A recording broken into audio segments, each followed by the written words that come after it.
به برنامه طلوع خوش آمدید. ممنون که برنامه ما بینندش هستید و ما با تازه ترین اطلاعات پزشکی و اجتماعی در خدمت شما خواهیم بود هر هفته سه‌شنبه. مهمان امروز برنامه ما یک پزشک جوان و بسیار آپدیت حاذق هستند، آقای دکتر فیضی هایی. ایشون اینترنیست هستند، فارغ التحصیل شدن از وسترن نیویورک یونیورسیتی آف بافالو، سوما کوم لاده، ماگنا کوم لاده با بالاترین درجات پزشکی و همینطور فلوشیپ دارن از دانشگاه سندیگو، گاستروانترولوژی و هپاتولوژی. ایشون در زمینه‌های تحقیقاتی هم خیلی فعال هستند. تحقیقات در مورد اسلیپ آپنه انجام دادن، پیوند کلیه و اسمول اینتستاین بکتریال اوورگروث. دکتر هایی خوش اومدید به برنامه ما. خیلی ممنون، مرسی که ما رو دعوت کردیم. خواهش میکنم. فکر میکنم موضوع خیلی مهمی رو که شنونده ها و بیننده های ما خیلی علاقمند هستن بهش بحث خواهی کرد، به اسم کبد چرب که بیماری شایعی هست و از بیننده هامون میخوایم اگه سوالی دارن با ما تماس بگیرن و ما جواب ها رو براشون فراهم خواهیم کرد. حتما، خیلی ممنون. بله، من میخواستم امروز در مورد کبد چرب صحبت کنم. من یه چند تا سلاید فرستادم. با اجازه اگه میتونیم شروع کنیم با سلایدهای اول. بفرمایید. خب ما امروز در تاپیک کبد چرب میخوایم صحبت کنیم و ببخشید من فارسیم زیاد قوی نیست، بر همین من بیشتر به انگلیسی صحبت میکنم. البته به نظر من دکتر هایی فارسیتون فوق‌العاده است. خیلی ممنون، لطف دارین. So we're going to talk about non-alcoholic fatty liver disease, and so we can go to the next slide. So this is just an overview of what I want to cover today is some definitions, the stages of liver disease, epidemiology, which is more just how prevalent this disease is, what are some of the risk factors for developing fatty liver disease, how do we diagnose non-alcoholic fatty liver disease, and what are the current treatments for non-alcoholic fatty liver disease. And the next slide. So I think it's very important to understand some of the definitions here, and this is going to get a little bit technical, but I'll walk you through it and you should be able to understand this because your doctor may mention some of these terms. So the first is non-alcoholic fatty liver. This just refers to the fact that you have fat in the liver, and I'll go through that later what that looks like. The second is NASH, what we term NASH. This stands for non-alcoholic steatohepatitis. As the first part of the word entails non-alcoholic, means it's not related to alcohol, and steato means fat, and hepatitis or hepatit is the inflammation of the liver. So there's fat, but there's also inflammation in the liver. The next is NASH cirrhosis. And this is when we have that fatty liver with inflammation, but it's also now progressed on to cirrhosis of the liver, which is the end stage of liver disease with scarring. And you might say, well, doctor, I thought this only occurs in people who are alcoholics. And I'll show you that that's not true. And in fact, non-alcoholic fatty liver disease is a big contributor to cirrhosis. And so lastly, what we encompass all of these terms, we encompass that as non-alcoholic fatty liver disease or NAFLD.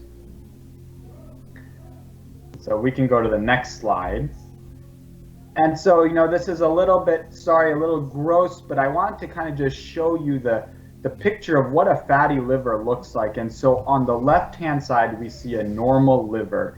It's brownish red in color. It has a very smooth contour, and that's what a normal liver appears like. On the right is a fatty liver, and they cut the center of it just to show also on the inside, but it has, you can tell, a much more yellowish appearance. It's a little bit larger as well.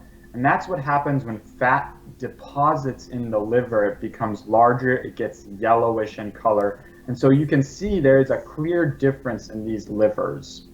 And we can go to the next slide. And here, this is what it looks like under a microscope. And I don't need you to be an expert, but I'm just showing you how strikingly obvious it is. On the left hand, we see fatty liver, on the right is normal. And you can see all those white circles, and that occurs when they prepare these slides from a liver biopsy.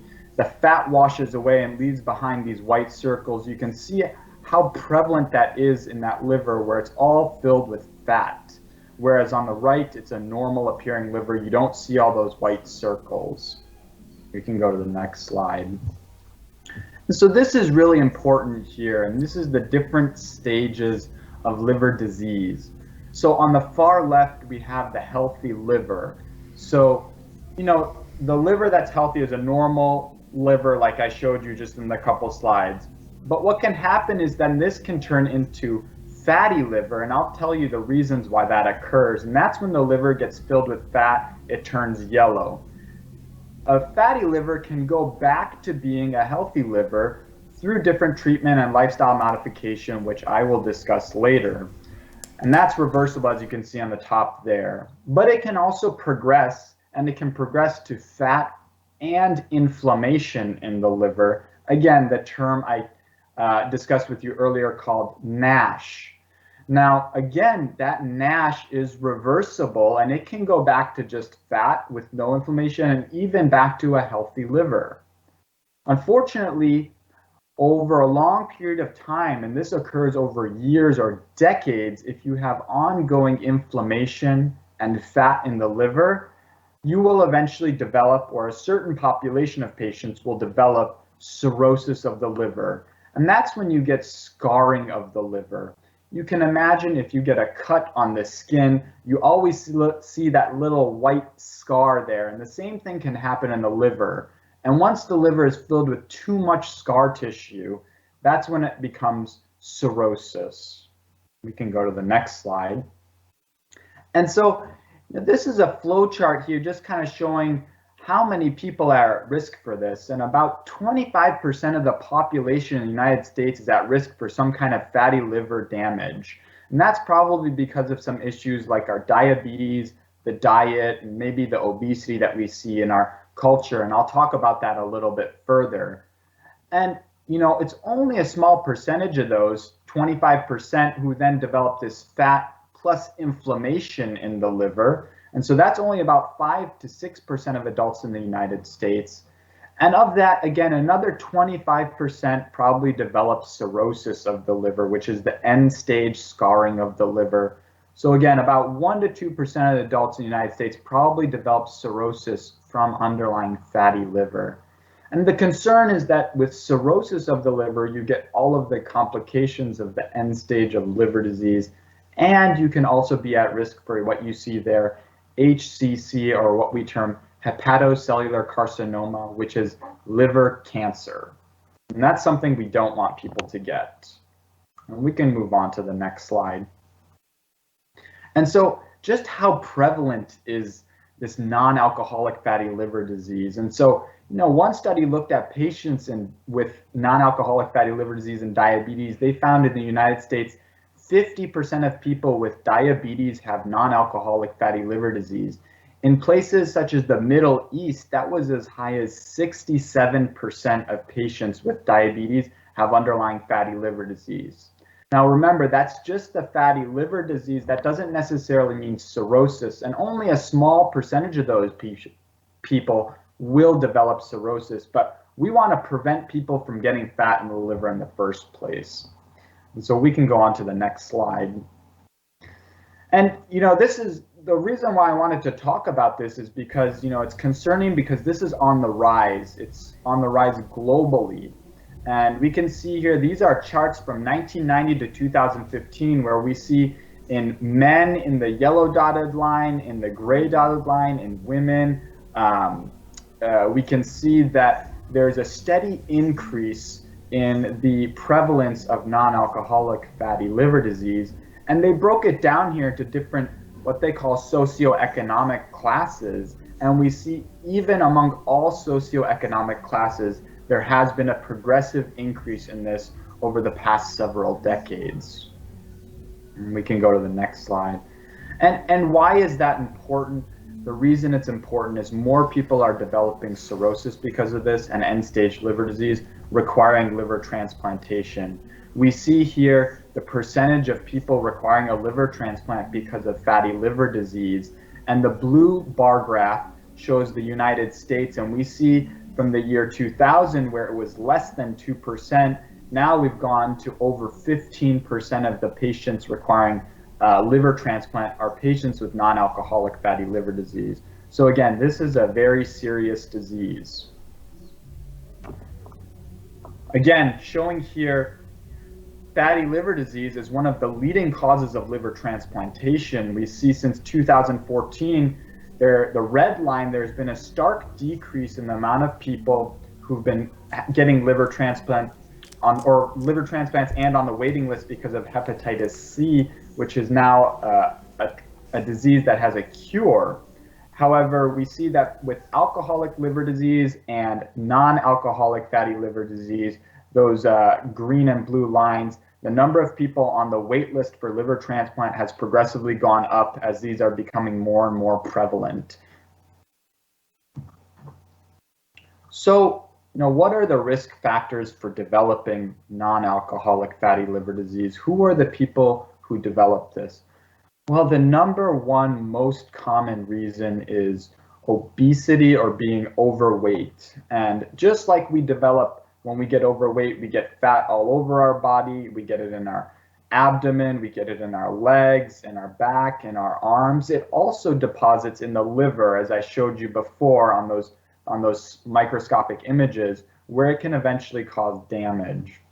T2DM is an abbreviation for type 2 diabetes mellitus. So diabetes is another major risk factor for developing non-alcoholic fatty liver disease. Dyslipidemia, which is another term for high cholesterol, is another major risk factor for developing non-alcoholic fatty liver disease.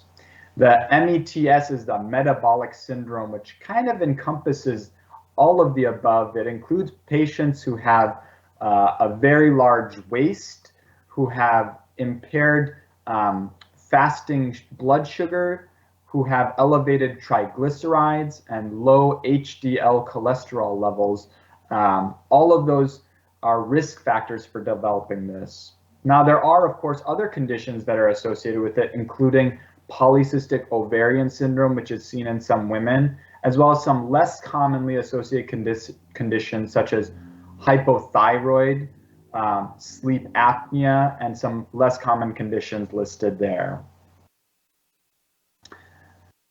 And so, one of the other major risk factors is actually meat consumption. And, this was a study done, this is hot off the press in one of the most prestigious journals in gastroenterology, the American Journal of Gastroenterology, in August of this year. And it was done actually by Dr. Maryam Hashemian from the University of Tehran.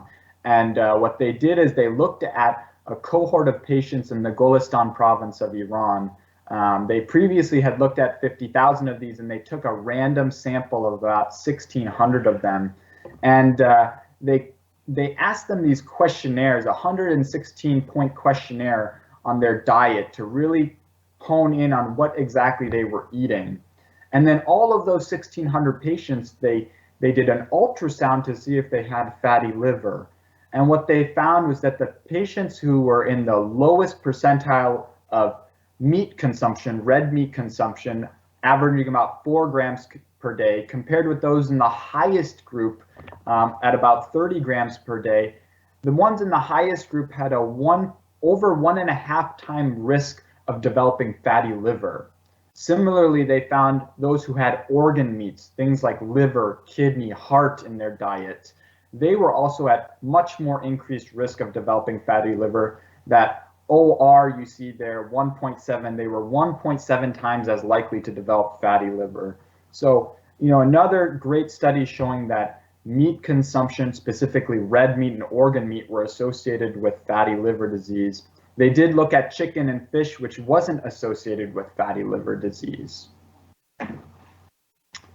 And so, you might ask, okay, well, I have diabetes, or I might have high blood cholesterol levels. How do I know if I have fatty liver disease? What am I going to feel? And really, there are no main symptoms for this. A very rare subset of patients may develop some abdominal pain on the side because the liver gets so enlarged and it's just pressing on some other organs that they might feel some pain there. But generally, this is a painless disease, and that's why it's oftentimes incidentally just picked up. If you do see your doctor, they might be able to feel your abdomen and see is your liver enlarged, and that could maybe clue into a fatty liver. But oftentimes, people who have fatty liver disease are overweight, and it's a little bit difficult to feel the liver through some of the fat already on the abdomen. You can go on, and so how do you diagnose this non-alcoholic fatty liver disease? Well, oftentimes, again, it's incidentally found, and so your doctor may be doing routine labs on you and they find that some of your liver enzymes are a little bit elevated, or you might have done an imaging scan like an ultrasound or a CT scan or an MRI, and it was done for a different reason, and then they found out that you have a fatty liver. And so those are the ways we tell people have fatty liver. Additionally, if for some reason or another you get a liver biopsy, that might be a way to clue in that you have fatty liver. We can go on to the next slide. And so the way we diagnose this is you have to have a fatty liver either on biopsy or on an imaging study. There has to be no significant alcohol consumption, and so that might be someone who drinks more than 2 alcoholic beverages, standard alcoholic beverages a day, or 14 in a week. If you're drinking more than that, maybe alcohol is contributing as well. There has to be no other causes for fat in the liver. There are many other causes for fat in the liver, although they're more rare. There are some genetic conditions. Some people who are on IV therapy for their feeding, they might develop it, and certain medications can cause fat in the liver. And so those all need to be excluded first. And then lastly, you need to make sure that there's no other underlying liver disease. Again, some genetic conditions, autoimmune conditions. Make sure that there's nothing like hepatitis B virus or hepatitis C virus also playing a role. And once all those things have kind of been ruled out and met, then we can say that that person has a diagnosis of non-alcoholic fatty liver disease. And, the big question again is, well, how do I know if I have just the fat or the fat and inflammation or the fat, inflammation, and scar? And, when the liver becomes scarred down and cirrhotic at the very end stage, that's usually too late. Remember, we talked about that being irreversible. And so we want to try to catch people before then. And so there are ways that we can assess for how much inflammation and mild scarring there is in the liver through non-invasive means and invasive means. On the top left is something we call a fibroscan. It's a device that sends a little ultrasound beam through the liver, and it measures how stiff the liver is as that ultrasound beam and vibration come back. On the bottom, you see a picture. That's an MRI specifically that looks at amount of fat in the liver. And lastly, of course, we can always do a liver biopsy to determine how much fat or scars in the liver. And that's usually something that's more last resort, that we don't like to resort to because it's a little bit more invasive. And so, what are the treatments? I've went through, how we diagnose it and what are the risk factors. And so you might have had someone tell you you have a fatty liver. And so I can't stress this enough that the most important thing is lifestyle modification.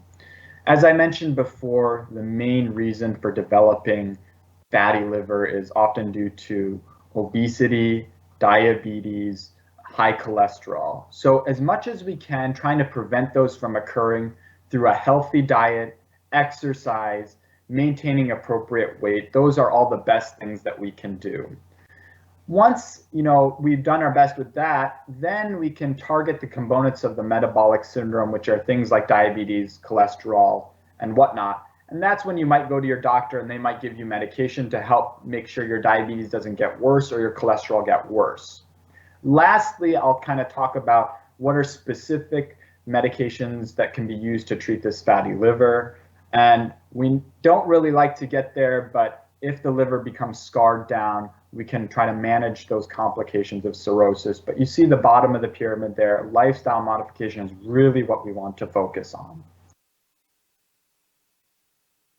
And just to prove how effective lifestyle modification is, this is a study. They looked at patients who had weight loss over a year, and they're broken down based on less than 5%, 5 to 7%, 7 to 10% weight loss, and greater than 10% weight loss. And on that first row there, the resolution in NASH, meaning how much inflammation resolved in the liver. Those who had less than 5% weight loss had about 10% or less of resolution. Whereas you see, if you had greater than 10% weight loss, you had about a 90% chance of resolving all that inflammation in the liver. Specifically, or additionally, those patients also had, on the second column, significant improvement in their fibrosis, which is the amount of scar tissue. And you see on that third row there, steatosis, which is the amount of fat in the liver. People who had 10% weight loss sustained, 100% of them had improvement in the amount of fat in their liver. And you see that percentage decreases the amount of fat improvement, the less weight loss there is. Again, proving how weight loss is so important in treating non-alcoholic fatty liver disease. Unfortunately, that last row you see there, only about 10% of patients were able to maintain 10% of weight loss, which again struggles. I know how hard it is to lose this amount of weight. And we can go on to the next slide. And so, you might be someone that has struggled with weight for your whole life, and actually, there are certain surgeries that can be offered to help lose weight, and that have been proven effective for non-alcoholic fatty liver disease. Of course, these are somewhat extreme, but they may be something that could be an option for patients should they have significantly they be significantly overweight and really have complications of being overweight. And these are just an example of some of the options there, but certainly something that you might need to talk to a physician about if you're entertaining one of these. We can go. So the next is a medication specifically targeted towards the liver and treating non-alcoholic fatty liver disease. This is a medication called pioglitazone, or Actos. It was initially brought out, and some of you may know this as a diabetes medication. That's what was its original indication. However, they did find that it did improve some inflammation in the liver in some patients. And generally, it's reserved for people who have diabetes and underlying liver disease. However, there should be caution taken because there have been some associated risks with this, including causing worsened weight gain and also a significant risk for people who have underlying congestive heart failure. So certainly something that's not without risk. And again, that's why we like to focus more on lifestyle modification first before medication. We can go on to the next slide, which is vitamin E. So actually, vitamin E has had a lot of studies in non-alcoholic fatty liver disease. And vitamin E is a strong antioxidant. It's found in a lot of foods such as nuts, green leafy vegetables, plant oils we see on the right there. Those are kind of things that you think about for vitamin E. And they found that when vitamin E pills at 800 international units a day were used in treatment of patients who had biopsy-proven inflammation of their liver, they did have improvement in their symptoms. However, again, even vitamin E, you might think a vitamin is quite benign. It was associated with increased risk, and there are some studies suggesting that maybe some people had increased rates of death with vitamin E in this general population, not specifically those with fatty liver disease. So that's something that really should be talked about with the doctor before considering starting that for non-alcoholic fatty liver disease. I wouldn't want people to start that right away on their own. Definitely something you should talk to a doctor about before starting. We can go on. And so this was a recently published study in the prestigious New England Journal of Medicine this year, where they used a medication called semaglutide. It's an injectable medication, again, initially used in diabetics. It's called Ozempic as well. And they found that it worked well on the left-hand side compared with placebo in reducing the amount of inflammation in the liver. But on the right-hand side, it wasn't able to really reduce the amount of scar in the liver, which is, again, very important. And interestingly, they found, again, the people who used semaglutide had about a 5% weight loss compared to people who took placebo, which had basically no weight loss. And so, again, the big thing is that the weight loss was probably what drove the improvement in underlying liver inflammation. And we can go to the next slide. So, one of the interesting things is that coffee has a lot of natural antioxidant properties, and they've looked at very large population-based studies and found that people who drink about 2 cups of coffee a day have decreased rates of developing worsening liver disease, dying from liver disease, and dying from liver cancer. And so what I generally tell patients, though, is that, it's still kind of unclear what in the coffee it is and how much you need to drink. And I don't necessarily tell people with liver disease to go start drinking coffee, but I say that if you're someone that drinks coffee and your cardiologist is okay with it, continue to drink coffee. It's probably helpful for your liver. But if you're someone who doesn't like it or doesn't care for it, I wouldn't necessarily feel the need to tell you to go start drinking coffee. And so, just to obesity is a major risk factor for non-alcoholic fatty liver disease. You can progress from non-alcoholic fatty liver disease to cirrhosis in about 1% of patients. And it's a serious issue because non-alcoholic fatty liver disease is on the rise. The diagnosis can be done with labs, imaging, a detailed history, excluding other causes. And the take-home point here, best treatment is weight loss. I'll try to sum this up in Farsi. من یه خلاصه‌ای در فارسی میگم الان. کبد چرب خیلی زیاد شده در الان، مخصوصا هم توی آمریکا هم در تمام دنیا. بیماری هایی که باعث کبد چرب میشن اضافه وزن، قند، کلسترول بالا. اگر میخوایم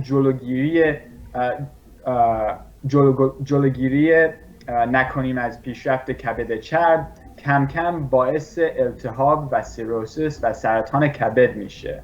برای همین باید جلوگیری این پیشرفت کبد چرب بگیریم و در مرحله آخر مجبور به پیوند کبد میشه.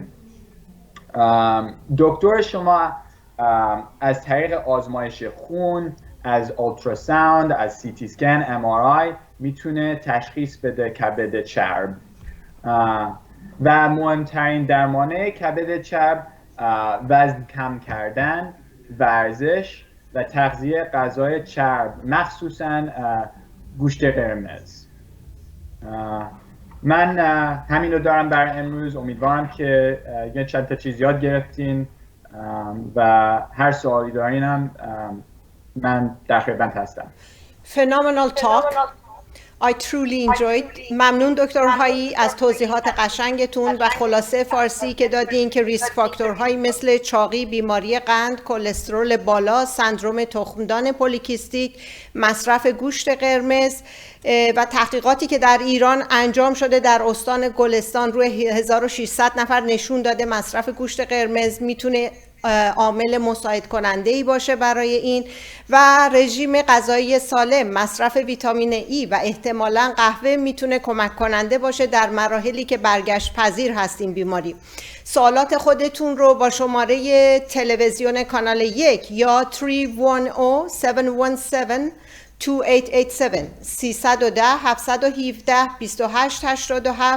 با ما مطرح کنید. ممنون که بیننده برنامه ما هستید. برنامه ما هر سه‌شنبه ساعت 6 به وقت غرب ایالات متحده مطابق با 4:30 بامداد به وقت ایران پخش میشه. تا برنامه بعدی، روز و روزگار خوش.